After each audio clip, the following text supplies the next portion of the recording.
Hey there, language lovers! Today we're diving into the world of slang English words that will surely surprise you. Get ready to expand your vocabulary with these informal gems. First up, ever heard of lit? It means something is amazing or exciting. So next time you have a great time, you can say it was lit. Next, we have chillax, a combination of chill and relax. It means to calm down and take it easy. So the next time you're feeling stressed, just chillax. Moving on, we have BAE, an acronym for Before Anyone Else. It's used as a term of endearment for a loved one.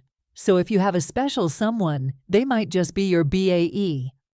Blimp isn't just an airship. In slang, it's someone who's notably overweight.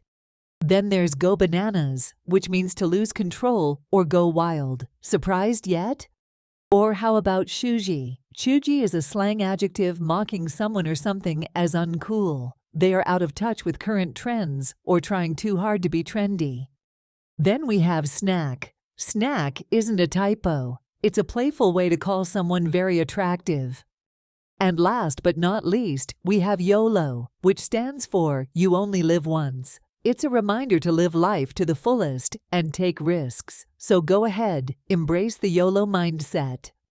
Thanks for watching, and don't forget to subscribe to our channel for more language tips and tricks. See you next time.